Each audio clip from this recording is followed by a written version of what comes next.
In this video, I'll walk you through 15 crucial steps to take after booking your cruise. This list could save you thousands of dollars and prevent some terrible oversights.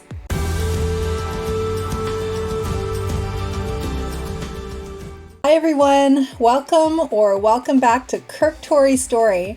My name is Tori, and Kirk and I have been living on cruise ships since late 2022, so you're in good hands. So you booked your cruise ticket, congratulations, but now what? Before you start packing your swimsuit and sunscreen, there are some must-do steps that I would like to suggest to you to make sure that your trip is smooth sailing from start to finish. Number 1, confirm your booking details. The first thing you should do is open up your confirmation email and check everything. First and last names, middle names, date of birth, passport number. Make sure that everything matches your passport exactly.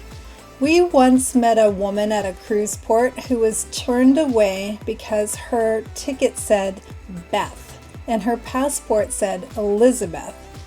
Ouch. It's a painful and expensive lesson. Same thing with me. You know me as Tori, but my passport says Victoria. It's not the same. So call your travel agent or the cruise line immediately if you spot an error. Fixing this early on can save your whole vacation. Kirk and I were boarding a cruise once too, and somebody spelt Victoria wrong in their computer system.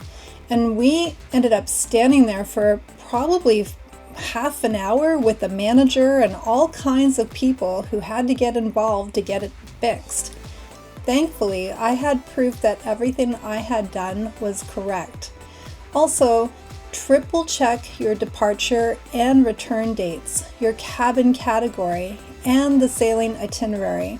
Make sure that your cabin type is what you booked. Lastly, because this detail is so important, I want to mention to even double check some of those airplane codes. Are you leaving from a city that has multiple places around the world? For example, there's a Kingston, Jamaica versus Kingston, Ontario, Canada. Make sure those details are correct. Number 2, mark important dates and know what's included. So get out your calendar and set alerts. Be sure to enter things like your final payment date, the cancellation deadline, online check-in date. Also, highlight any milestones for special offers like upgrade bids or excursion discounts. Then go over the bill. Does your cruise fare include port taxes, gratuities, beverage packages, internet? For example, many cruisers misunderstand gratuities and think it's a one-time $20. No, it could be over $300 per couple for a 7-day cruise. I've seen it so many times myself where people literally did not understand what was included in their fare and didn't realize that there were more charges to come. If you're unsure of what's included, ask your travel agent or look at your cruise summary. Avoid the surprise fees. We've seen people cry at guest services and it's not fun. Now, if you're interested in exploring this a little further, I had made a little video a while back about this very topic of exclusions on a ship. I would love it if you had a chance to view it, and I'll link it in the description for you below. Number 3, print everything and organize like a pro. So create a travel folder, both physically and digitally. Print cruise confirmations, flights, insurance, passport copies, hotel bookings, transfers, and excursions. Then back all of that up with screenshots on your phone in a shared Google Drive or a Dropbox folder. Here's our system. I'm pretty old school. I have a binder with plastic sleeves labeled by date and a phone calendar synced with Kirk's. You never want to be that person standing at the port searching for their boarding pass in a panic. Also, take photos of your passport, vaccine card, and any visa documents and email them to yourself and a trusted family member. That way, even if your phone and wallet disappear, you've got a backup plan. I actually go one step further and put everything into a giant Excel file so I know exactly when and where I'm supposed to be for things that we have purchased. I know, I am a bit obsessed, but I am also happy to go that extra step for myself for my own peace of mind, especially since we have so many cruises and hotels and home exchanges and all of that booked months in advance. Number 4, sign up for cruise price alerts. You might be able to save money after you book your cruise. Use sites like cruisewatch.com, Cruise Critic price alerts, or even Vacations to Go. Just enter your ship and sail date, and if the price drops before the final payment, you can actually rebook at the lower fare or ask for onboard credit. We had one viewer who booked early and booked 3 times before final payment and ended up in a balcony instead of a inside cabin with a $400 credit. Don't leave that money on the table. It is very frustrating to realize that you paid twice as much as somebody else just because you weren't paying attention to the prices or know exactly what you're entitled to in terms of guarantees for your cabin. Number 5, start planning your packing strategy. Are there formal nights, white parties, cold weather ports? You'll need layers. How many sea days are you packing for? Will there be laundry available to you? Think practical and think fun. Packing cubes, magnetic hooks, collapsible hampers. There's a method to the madness. Check out one of our videos, such as my Holland America packing guide, or how to pack for a cruise if you're going on Cunard, or my 7-month travel essentials video. And one more tip. Lay out everything that you think that you need and then pack half of it. You'll still overpack, trust me. Number 6, download the cruise line app and set up your account. Pretty much almost every major cruise line has an app now. It's where you'll choose your embarkation time, browse excursions, check your onboard spending, and see the daily schedule. Some apps let you check in ahead of time so that you can skip the really long lines, making dining reservations, or join virtual queues. On Princess, for example, you can order food to your pool lounger with a few taps. So log in early and get familiar with it before you're on board and fighting for Wi-Fi. In fact, some of these apps are where you're going to be checking in. So some of these apps you'll be uploading your passport and filling out your emergency information and that kind of thing. So it is important to do this and do that pretty much sooner than later. Now, keep in mind though that some cruise lines will only be available by app within a certain amount of days. So be aware that not all cruise lines are the same. Number 7, apply for Stockholder onboard credit. Do you own stock in Carnival, Royal Caribbean, or Norwegian? You may be eligible for free onboard credit just for owning shares. You'll need to submit that proof 2 to 3 weeks before you're sailing. In addition to having stock, I also shared many videos over the years on how to get free spending money on cruises, and I will link a video or 2 in the description for you as well. There are many ways to save. So I go over this step by step in my How to Get Free Cruise Money video.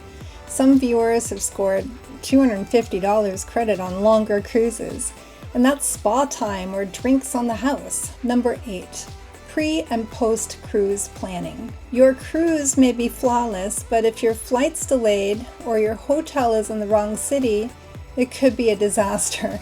Arrive at least a day early if you're flying. Pre-book your hotel, your shuttle, your Uber, or your rental car. Research local things to do, especially if you have time pre or post cruise. And remember, just because the ship leaves at 6 p.m. doesn't mean that you should be landing at 4:30. Ports close early, so plan wisely. So, Number 9, coming up, this one will literally surprise just about anyone. Watch your balance. So even if your cruise has been paid in full, check your balance regularly.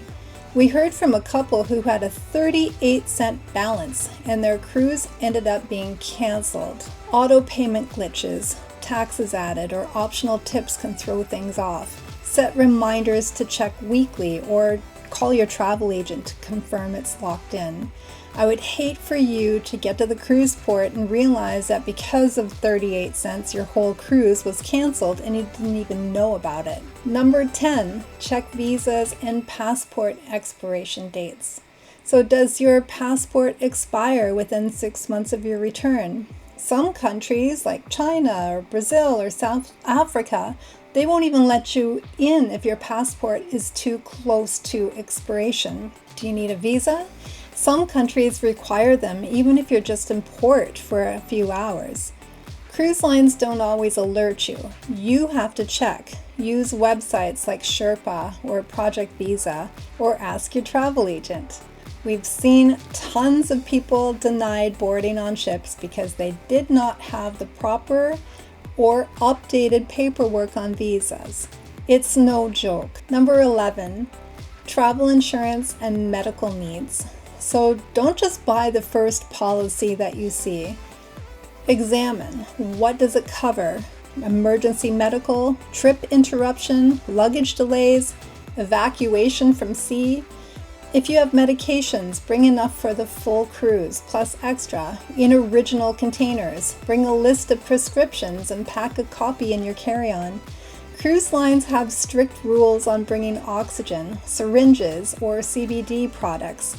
I have a whole video on what's allowed and what's not, so I will link that for you as well. Please check that out. And number 12, join your cruise's online community. So search Facebook groups by ship name and sailing date. Join the roll call on Cruise Critic. These groups share everything from cabin photos to port plans and often organize meetups, slot pulls, and cabin crawls. Do you want to know which side the ship faces during the fireworks or where to spot a whale in Alaska? Someone in your group will know, so don't miss out. Number 13, phone plan and Wi-Fi. So, the cruise ship Wi-Fi is often very expensive. Do you need it? Or will an eSIM card work? We recommend GigSky, and for affordable data and a really good discount, I'm providing a link to you. You'll get some free credit and the discount, like I said. Check it out. I'm linking it for you below. Check out how many sea days you have. Do you need to stay in touch with family or check on work email? You'll want to plan that before you board. Number 14, share your itinerary. So before you leave, email your full trip details to someone back home. Your flights, your hotel name, the emergency contact information, insurance information.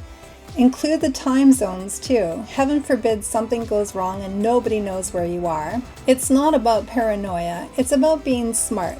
We also print a wallet-sized version and keep it with us while exploring ports. And number 15 is the bonus. Stay tuned for more tips. So, you won't believe what almost made us miss a cruise once. And yes, that one's coming up in a future video, so please make sure you subscribe so you don't miss out. You did the hard part, booking the cruise. Now do the smart part. Follow these steps and your cruise will be one for the memory books. Do you have questions? Please drop them in the comments. Please like and subscribe if you want more travel hacks from seasoned ship hoppers like us. Remember, if you're looking for more cruise hacks, check out our playlists and I will link one here for you. Thank you so much for watching and we'll see you in the next video.